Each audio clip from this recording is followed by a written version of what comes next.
सर्वप्रथम सबको मेरा नमस्कार। अभी मैं पीएनसी पे बात कर रही हूँ। अभी अपन ये प्रसव पीरियड जो रहता है डिलीवरी के बाद का, उसको दो डिवीजन में डिवाइड करेंगे। एक रहता है सीजर नॉर्मल होने के बाद, और दूसरा है सीजर होने के बाद में। तो नॉर्मल होने के बाद में जनरली यूट्रस बहुत अच्छे से कॉन्ट्रैक्ट हो जाता है डिलीवरी होने के बाद में। यदि छोटी जगह छोटी छोटी रहती है, उसको यदि बड़ी करनी पड़ी तो टाका लगाने के बाद में जनरली स्ट्रेचर पे अपन शिफ्ट करते हैं। अभी समझ लीजिए कि आपकी डिलीवरी हो गई, लेबर रूम से आप बाहर आ गए हैं।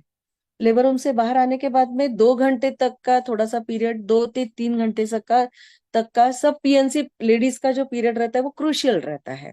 क्योंकि दो डिलीवरी हो गई यानी सब कुछ हो गया ऐसे नहीं रहता। 3 से 6 घंटे तक का थोड़ा ना थोड़ा ब्लीडिंग होना या मोर देन एवरेज ब्लीडिंग होना ये चल सकता है। दूसरी बात, कभी कभी सलाइन लगी हुई रहती है जिसमें ब्लीडिंग कम होने के मेडिसिन डाले हुए रहते हैं, जो पता नहीं रहता अपने को।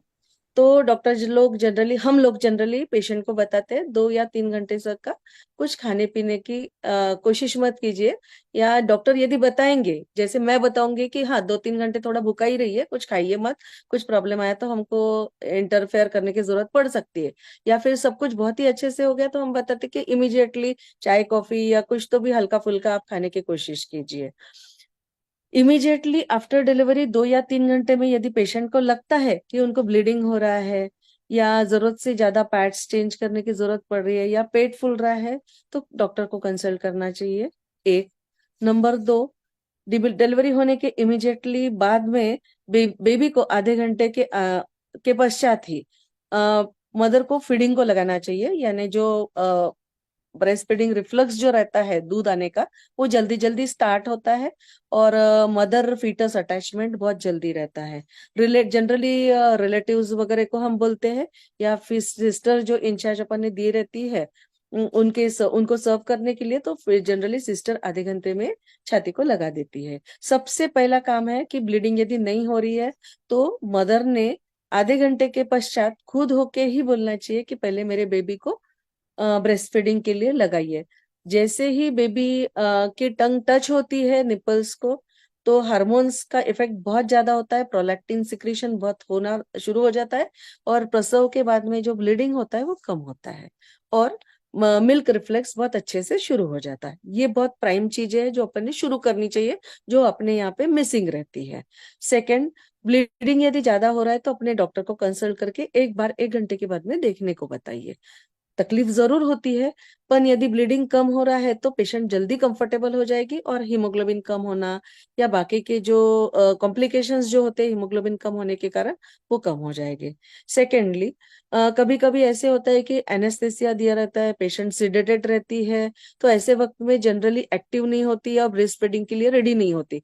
तो पैनिक ना होते हुए लैक्टोजन 1 या प्रोनैन 1 के जो रेडीमिक्स पाउडर के जो दूध रहते हैं उसको अपन गर्म पानी में बना के बेबी को फीड करने को बोलते हैं, ताकि बेबी 1 घंटे तक भूखा ना रहे और बेबी का शुगर कम ना हो।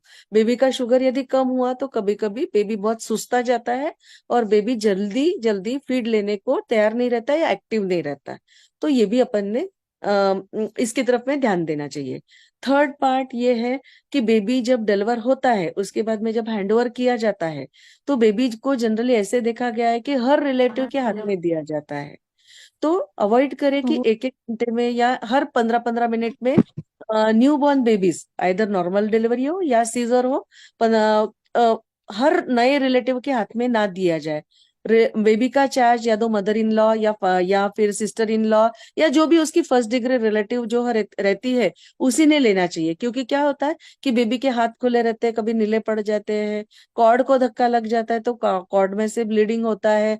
और जनरली 1 या 2 घंटे का क्रूशियल पीरियड जो रहते हैं, जिसमें अपन बेबी वार्मिंग जो बोलते हैं, गर्म कर रखने के लिए शॉल में जो लपेटा जाता है, वो बेबी ओपन अप हो जाता है और ठंडा पड़ जाता है। ठंडा पड़ने के बाद में बेबी को वार्मिंग के लिए एडमिट करने की भी जरूरत पड़ती है। तो इसका जनरली सब रिलेटिव्स ने या पेशेंट के मदर या जो भी फर्स्ट डिग्री रिलेटिव है उन्होंने ध्यान देना चाहिए। 1 घंटे के अंदर बेबी का ब्रेस्ट फीडिंग या कोलेस्ट्रॉम जो रहता है बेबी को मिल जाना चाहिए। सेकेंडली, 1 या 2 घंटे के बाद में जनरली डिलीवरी होने के बाद में पेशेंट सेटल हो जाती है। उसके बाद में पेशेंट हल्का फुल्का कुछ ना कुछ नॉर्मल हो तो ले सकती है, सोजी दाल, खिचड़ी या ये, या चाय कॉफी बिस्किट, जो भी उसको रूटीन जो चलता है वो शी कैन टेक। और हर 3-4 घंटे में थोड़ा ना थोड़ा फीडिंग रहना चाहिए। पेशेंट्स के रिलेटिव जनरली डिलीवरी होने के बाद में अभी पपीता खिलाए क्या, अभी दूध बढ़ने की चीजें दे क्या, ये प्लीज आप मत कीजिए। 1 या 2 दिन का पीरियड अपने पास में बहुत अच्छा रहता है, जिसमें मिल्क सिक्रीशन अपने आप पेशेंट जब खाना खाना शुरू कर देती है और नॉर्मल डाइट पे 1-2 दिन में आ जाती है, तो मिल्क रिफ्लेक्स बहुत अच्छा आता है और मिल्क आना शुरू हो जाता है। तो अपन ने अपने बॉडी को 48 आवर्स या 3 दिन के लिए थोड़ा तो भी टाइम देना चाहिए, जिसकी वजह से नेचुरल मिल्क आना शुरू हो जाए। ठीक है। उसके बाद में जो केयर रहती है, कैथेटराइज यदि पेशेंट है तो डॉक्टर से पूछ के कितने दिन के बाद, कितने देर के बाद मोटिवेट हो सकती है पूछना है। या कैथेटराइज नहीं है और सब कुछ बहुत अच्छे से हो गया है, तो पेशेंट ने 2 या 3 घंटे के बाद में यूरिन पहले जाने की कोशिश करना चाहिए, यूरिनेट हो जाना चाहिए ना, पेशाब को चले जाना चाहिए, ताकि ब्लैडर यदि एम्प्टी हो, पेशाब की थैली यदि एम्प्टी हो, तो उसके बाद में बैठना आसान जाता है। और गर्भपिशवी का आकुंचन प्रसरण करने की जो प्रक्रिया रहती है वो बहुत अच्छी तरीके से होती है। लिक्विड डाइट पे पेशेंट ने 5-6 घंटे के बाद में चले जाना चाहिए, जो भी डाइट ले सकते हैं, नारियल का पानी, सोजी, पतली दाल, दलिया बहुत सारे लोग लेते हैं, ये उन्होंने शुरू कर देना चाहिए। और जितने अर्लियर हो मदर का फीडिंग शुरू हो जाना चाहिए। ये नॉर्मल डिलीवरी की बात हुई। 24 आवर्स के बाद में यदि पेशेंट ने 24 आवर्स में कुछ ना कुछ यदि खाया है, तो पेशेंट को मोशंस जरूर हो गए, यानी फ्लैटस पास होना जिसको बोलते हैं। यदि डिलीवरी दोपहर को 3 बजे हुई है, तो ध्यान रखिए कि दोपहर के 3 बजे दूसरे बजे डे तक या शाम तक पेशेंट को थोड़ा ना थोड़ा गैसेस पास होना और फ्लैटस यानी मोशन को जाना हो जाना चाहिए, ताकि गैसेस यदि अच्छे से पास हो जाए तो पेट को फूलन नहीं आएगी और पेशेंट कंफ्यूज नहीं होगा कि मेरे पेट में गैसेस जमा हो गए, अब मैं कैसा करूं और पेट बांधना शुरू करूं कि क्या करूं। नॉर्मल डिलीवरी में पेशेंट को यदि टाके पड़े हैं, तो पैर के ऊपर, लैप के ऊपर एक लैप लेके वो बैठ सकती है, ताकि उनके टाकों में गैप ना होए और टाके अच्छे से भर के आ जाए। ठीक है। उसके बाद में डॉक्टर्स एंटीबायोटिक अच्छे से देते हैं, 3 दिन का एंटीबायोटिक आईवी रहता है। उसके बाद में ओरल एंटीबायोटिक रहते हैं, वो अच्छे से लेना चाहिए, ताकि अपने को सेप्सिस, फीवर या जो नीचे से निकलने वाला ब्लड जिसको अपन लोकिया बोलते हैं डिलीवरी होने के बाद में, वो इन्फेक्ट ना हो। स्टराइल पैड का यूज करना चाहिए, कपड़ों का यूज नहीं करना चाहिए, क्योंकि कपड़े स्टराइल नहीं होते और अच्छी तरीके से धुले हुए नहीं रहते हैं। तो अभी सेफ्टी के हिसाब से सबको ये ज्ञात है कि मदर्स पैड बहुत अच्छे से मिलते हैं, और जिसको अपन डिलीवरी पैड बोलते हैं। तो ये अपने किट में, डिलीवरी किट में, जैसे अपन गाउन, बेबी कपड़े, खुद के ये अंडर, ये जो रखते हैं ना अपन यूजीज, एडिक्वेट साइज के ब्रा, जिसको कवर अच्छे रहते हैं और ब्रेस्ट सपोर्ट बहुत अच्छे रहते हैं, ऐसे ब्रा अच्छे से अपन ने लेना चाहिए, ताकि ब्रेस्ट जो रहते हैं, मिल्क बनने के कारण जब ब्रेस्ट हेवी हो जाते हैं, तो टिश्यू जो रहता है नीचे में फॉल होते रहता है, तो उसको बहुत अच्छे से सपोर्ट देके अपन ऊपर टांग सकते हैं, ताकि फिगर अपना डिसफिगरमेंट ऑफ ब्रेस्ट ना हो। तो पहले ही दिन से अपन ने यदि ये शुरू किया, या 2nd 3rd डे से यदि शुरू किया, तो फिगर भी मेंटेन रहती है और ब्रेस्ट को सपोर्ट भी बहुत अच्छे से रहता है। ठीक है। फिफ्थ चीज, बेबी को डिलीवरी होने के बाद में, नॉर्मल हो या सीजर हो, हर 2-2 2.5 2.5 घंटे में ब्रेस्ट फीडिंग कराना चाहिए। उसके कारण अपनी गर्भपिशवी जो रहती है अच्छे से कॉन्ट्रैक्टेड रहती है, जाने वाला ब्लड जो रहता है, पोस्ट डिलीवरी जो ब्लड जाते रहता है वो एक्सेसिव ब्लीडिंग नहीं होता, और गर्भपिशवी अच्छे से आकुंचन प्रसरण पाती है, और 6 महीने तक का अच्छा मिल्क आना शुरू हो जाता है, और हार्मोनल इम्बैलेंस नहीं बैठता है। ठीक है। ये सब नॉर्मल के लिए बताया, अभी सीजर का बताती हूँ। सीजर में जनरली 24 to 48 आवर्स का एनबीएम रहता है, यानी नील बाय माउथ का रहता है। तो जनरली अभी ट्रेंड शुरू हुआ है कि यदि पेट में गैसेस या गुड़गुड़ होना यदि शुरू हो गए, गर्गलिंग साउंड यदि शुरू हो गए, तो 24 आवर्स, 24 घंटे होने के बाद में पेशेंट को अपन लिक्विड डाइट, यानी पहले पानी से शुरुआत करते हैं, काली चाय या काली कॉफी, जिससे पेशेंट एक्स्टम हो। और ये शुरू करने के बाद में इससे यदि उल्टी नहीं हुई, पेशेंट को इंडाइजेशन नहीं हुआ, तो दाल, दलिया, ये लिक्विड डाइट पे अपन डाल देते हैं। जैसे जैसे पेशेंट को छोटी छोटे सिप में अपन लिक्विड डाइट पे शुरू करते हैं और उसका डाइजेशन शुरू होना शुरू हो जाता है, बाद में उसके डाइट का प्रमाण जो रहता है, 1 कटोरी या 2 कटोरी यदि अपन दाल लेते हैं और 1 कटोरी दलिया लेते हैं और वो अच्छे से डाइजेस्ट हुआ कि थोड़ी देर के बाद में अपन बढ़ाने को बोलते हैं and full stomach after 24 hours शुरू करने को बोलते हैं। पेशेंट अपने कंफर्ट के हिसाब से लिक्विड डाइट बना सकता है, लिक्विड डाइट का प्लान कर सकता है। थर्ड डे डॉक्टर को पूछ के रोटी या दाल अपन ले सकते हैं सीजर के पेशेंट, या फिर पालक पराठा, मेथी paratha, you can take it. But वो बहुत हेवी नहीं रहना चाहिए, मसालेदार नहीं रहना चाहिए। It should be easily digestible, यानी पचन भी अच्छा हो। और बेबी को अपन जब खिलाते हैं, दूध पिलाते हैं, तो दूध में भी वो सारे इंग्रेडिएंट्स आते हैं, जैसे पालक सूप या पालक कुछ भी लिया तो बेबी ग्रीनिश कलर की पॉटी करेगा। तो लोग सब घबरा जाते हैं कि क्यों हुआ क्यों हुआ। उसमें पैनिक होने की कोई जरूरत नहीं है। सेमी सॉलिड फूड पे अपन थर्ड डे आ सकते हैं और सॉलिड फूड पे थर्ड डे इवनिंग से आप शुरू कर सकते हो। फोर्थ डे से नॉर्मल डाइट पे पेशेंट को शिफ्ट किया जाता है। सेकेंड डे बहुत सारे डॉक्टर्स या बहुत सारे इंस्टीट्यूशन में सेकेंड डे भी कैथेटर रिमूव होता है और पेशेंट का एम्बुलेशन बहुत फास्ट होता है। सीजर होने के इमीडिएटली बाद में जो भी नर्सिंग मदर है या जिनकी मदर इन लॉ या जो भी सिस्टर फर्स्ट डिग्री रिलेटिव है, वो आधे घंटे में ब्रेस्ट फीडिंग को बेबी को लगा सकती है, ताकि बेबी और मदर का बॉन्ड बहुत अच्छे से बने। सेकेंडली 2-2 घंटे के बाद में अपन स्ट्रेट भी पेशेंट रही तो भी लगा सकते हैं, और 6 घंटे के बाद में सीजर की पेशेंट जो रहती है एक साइड होके बेबी को फीड कर सकती है। पर फीडिंग होने के बाद में बेबी को कंधे पे लेके या अपन जो नैप करते हैं, बेबी की डकार निकालना जिसको बहुत आवश्यक होता है। बेबी को या तो कटोरी चम्मच से आपने दूध पिलाया हो या मदर को लगाया हो, तो भी बेबी को ऊपर लेना चाहिए, खड़ा करना चाहिए, अपने खांधे पे अपन लेके उसको पैट करना चाहिए, और बेबी भी अपने जैसी अच्छी बड़ी सी डकार देता है। बेबी की यदि डकार निकल गई या ढेकर निकल गई मराठी में जो बोलते हैं, तो बेबी का जो सक किया हुआ मिल्क रहता है या अपन ने जो पिलाया वाला मिल्क रहता है, वो डकार के साथ में बाहर नहीं आएगा और बच्चे के फेफड़ों में नहीं जाएगा और बच्चे के नाक मुंह से बाहर नहीं निकलेगा। इसलिए अपन बेबी को अ, कंधे पे लेके डकार निकालने के लिए बोलते हैं। उसके बाद में बेबी को जब भी अपन सुलाते हैं, तो बेबी के हेड के तरफ का थोड़ा सा हिस्सा जो रहता है उसको अपन 45 डिग्री स्टिल के ऊपर रखने को बोलते हैं। कि बेबी यदि स्ट्रेट पड़ा हुआ रहेगा तो उसको नहीं समझता कि इधर मुंह करना चाहिए इधर मुंह करना चाहिए। तो हर किसी का बेबी की तरफ ध्यान रहना चाहिए, और यदि उल्टी भी होती है तो बाहर गिर जाती है, या फिर अपन एक साइड में बेबी का मुंह टिल्ट किया तो उल्टी हुई तो बाहर अपन इजीली निकाल सकते हैं। बैड लक से यदि बेबी बहुत ज्यादा वॉमिटिंग करता है, पैनिक होने की जरूरत नहीं है। छोटे बच्चे के डॉक्टर आते तक जो भी रिलेटिव बेबी के पास हो, बेबी को तिरछा करके या बेबी का हेड डाउन करके बेबी के मुंह की उल्टी निकाल सकता है और स्वच्छ कपड़े से बेबी का मुंह साफ कर सकता है। और बहुत ज्यादा हो रही हो तो डॉक्टर को कंसल्ट करके पहले दिखा देना। ठीक है। कुछ ना कुछ ड्रॉप्स देके उल्टियां कम हो सकती है और रीजन ढूंढा जा सकता है। ठीक है। उसके बाद में ये बेबी फीडिंग के बाद में बेबी ने यूरिनेट किया कि नहीं और बेबी की पॉटी पास हुई कि नहीं, इसकी तरफ ध्यान देना चाहिए। बेबी जनरली यूरिन पास कर देता है, पर कभी कभी पॉटी नहीं होती, तो पैनिक होने की जरूरत नहीं है।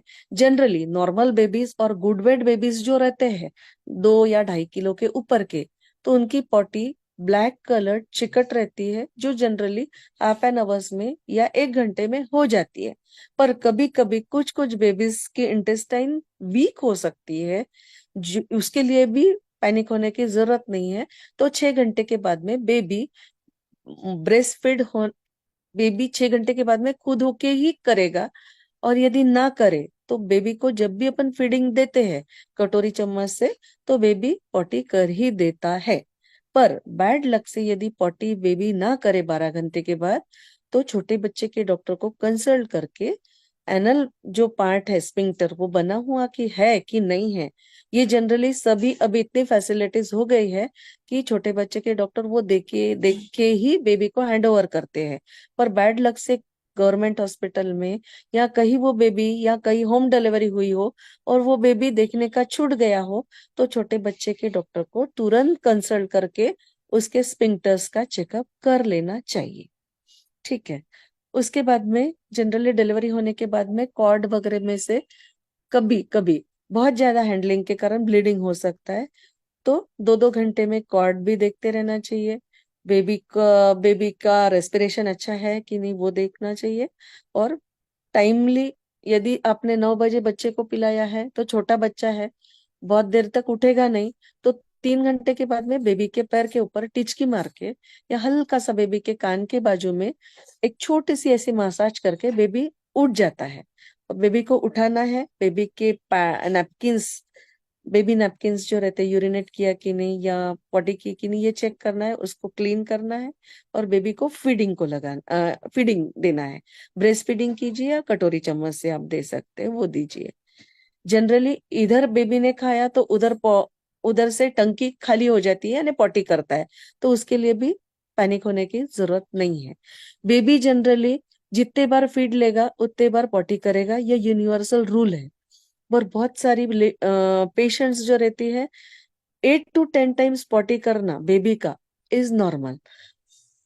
10-12 के ऊपर यदि आपको बहुत ज्यादा नैपिस चेंज करने की जरूरत पड़ती है तो कंसल्ट कीजिए। Otherwise 8 to 10 times normal frequency छोटे बेबीज की 15 दिन तक रहती है, जो कुछ दिनों के बाद में कम हो जाती है। हाँ, बेबी यदि वाटरी कर रहा है और बेबी एकदम ही 10-10 मिनट में गीला कर रहा है, तो बेबी को एडमिशन की जरूरत पड़ सकती है। या 2-3 दिन के बाद में यदि आपको लगता है कि फीडिंग करने के बाद में मिल्की पॉटी कर रहा है, तो कभी कभी मदर्स ब्रेस्ट मिल्क इंटॉलरेंस करके एक सिचुएशन रहती है। उस सिचुएशन में यदि आप लैंड तो हो नहीं गए, ये डायग्नोसिस छोटे बच्चे के डॉक्टर ही आपको अच्छे से बता सकते हैं। इस वक्त में बेबी के पॉटी का चेकअप किया जाता है और मदर के मिल्क का भी चेकअप किया जाता है। और किसी कारणवश मदर का फीडिंग बेबी के लिए बंद किया जा सकता है। उसके बाद में बेबी को जनरली जनरली 20%, 25-30% बेबीज को पीलिया, जिसको अपन पीलिया बोलते हैं, जिसको फिट इक्टरस बोलते हैं, इक्टरस नियोनेटरम ऐसे बोलते हैं, तो होता है। पर ये जो पीलिया जो बेबी को 5th डे या 7th डे होता है, वो इन्फेक्टिव पीलिया नहीं होता। बेबी का लीवर जो रहता है पावरफुल नहीं रहता।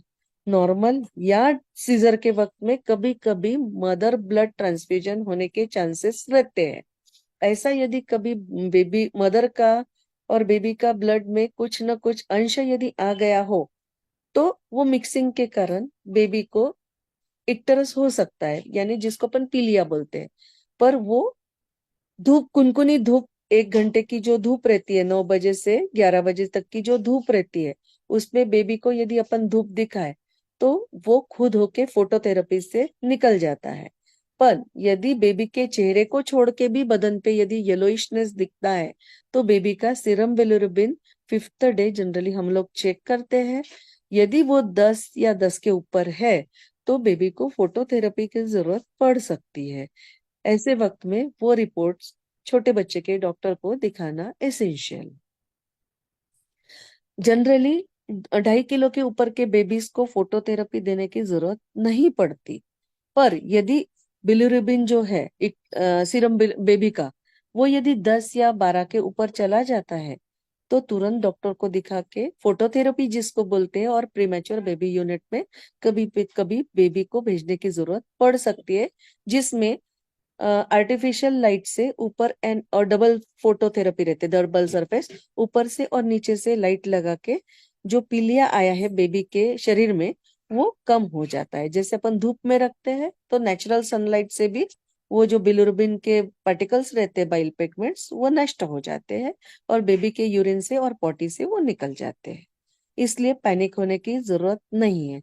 नहीं तो पीलिया हुआ पीलिया हुआ पीलिया हुआ करके सब जन बहुत ढिंडोरा पीटते हैं। उसकी वजह से पेशेंट का यदि सीजर हुआ हो या नॉर्मल डिलीवरी हुई हो और पेशेंट ने यदि बहुत स्ट्रेस लिया, तो हेडेक और बहुत सारे सिम्टम्स शुरू हो जाते हैं और पेशेंट जो रहती है उसका थोड़ा सा संतुलन चला जाता है और बहुत पैनिक हो जाती है। तो कृपया आप एज ए मदर ये ना करें, क्योंकि ये सिचुएशन ट्रीटेबल है और डेंजरस नहीं है। और मेरे को एक चीज बताने की है, पीएनसी पीरियड में अपने ब्लड ग्रुप हर पेशेंट को याद रहने चाहिए। पॉजिटिव यदि ब्लड ग्रुप है तो डरने की जरूरत नहीं है, पर पेशेंट यदि O R H negative, B R H negative, A B R H negative या जो भी नेगेटिव ब्लड ग्रुप की हो, तो उन्होंने पहले से ही अपने हस्बैंड का ब्लड ग्रुप चेक करना चाहिए और उनको हस्बैंड का ब्लड ग्रुप भी पता होना चाहिए। इस सिचुएशन में जो पीलिया रहता है, एक मैरिज है जिसमें पेशेंट यानी निगेटिव है और हस्बैंड पॉजिटिव है, और कभी बेबी पेरेंट्स का ब्लड मिक्सिंग यदि इंट्रायूट्राइन हो गया तो बेबी को थोड़ा ना थोड़ा इन्फेक्शन हो सकता है। ऐसे वक्त में जो पीलिया रहता है वो डेंजरस रहता है। तो इसका फॉलोअप हर पेशेंट के ध्यान में, निगेटिव आरएच नेगेटिव जिन पेशेंट का ब्लड ग्रुप है उनके ध्यान में रहना चाहिए कि बेबी का ब्लड ग्रुप जो है 24 घंटे के अंदर हो जाना चाहिए। और बेबी यदि पप्पा के ब्लड ग्रुप का है या तुम्हारा ब्लड ग्रुप ओ निगेटिव है और बेबी तुम्हारा ओ पॉजिटिव बनता है, तो आपको महंगा वाला एक इंजेक्शन रहता है 3000 का, रोक्लोन एंटी डी। तो ये इंजेक्शन तुरंत विद इन 24 to 36 आवर्स या एक या दो दिन में तुरंत लगाना चाहिए। वो इंजेक्शन यदि आप एक हफ्ते के बाद में लगाए तो उसका कुछ भी फायदा होता नहीं है। ये इंजेक्शन मदर को लगता है, बेबी को नहीं। और जैसे बेबी का रूटीन बेबीज का अपन पीलिया चेक नहीं करते हैं, पर आरएच नेगेटिव मदर यदि हो तो उनका पीलिया अपन हर बार देखते हैं, कॉर्ड ब्लड से देखते हैं। इतनी मेरे को लगता है कि ये टिप्स सबके लिए बहुत उपयोगी है।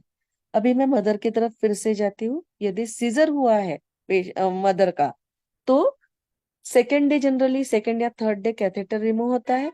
थर्ड डे को ध्यान रखिए कि अपनी पॉटी हुई कि नहीं, गैसेस पास हुए कि नहीं। यदि पॉटी ना हुई हो तो तुरंत अपने डॉक्टर को बताइए।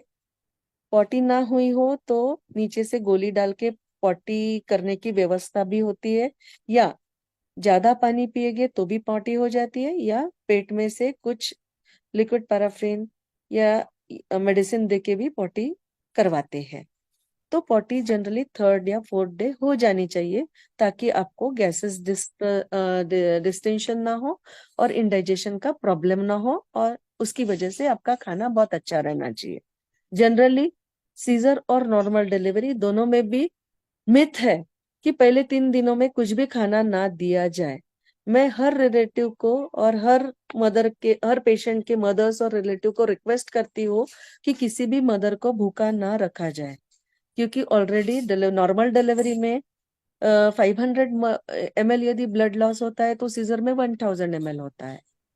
और उसकी वजह से जो वीकनेस आता है, वो यदि आप और खाना ना दे पेशेंट को, तो वो वीकनेस बढ़ते जाता है और पेशेंट कभी कभी इतना वीक हो जाता है कि खुद के बेबी का भी वो ढंग से नहीं कर सकता।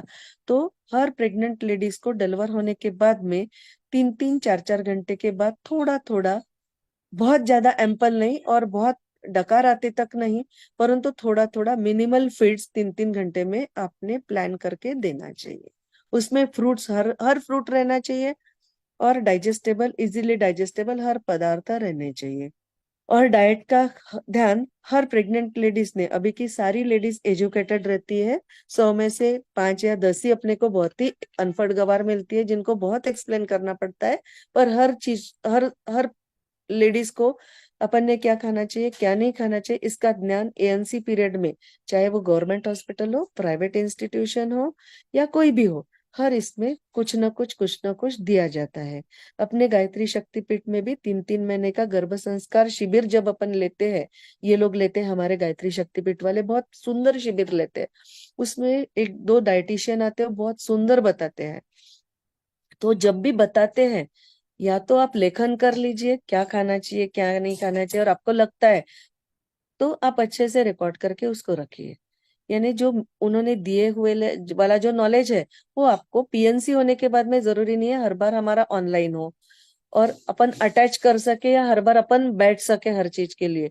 पर अपन ने अपनी केयर खुद की तो आगे की केयर अच्छे से होगी, और मिल्क भी भरपूर रहेगा और बच्चा भी अच्छा तंदुरुस्त रहेगा। और माँ बच्चे का स्वास्थ्य हर बार जच्चा बच्चा सही रहना हमारा टारगेट रहता है, तो वो अच्छे से हो जाएगा चाहिए।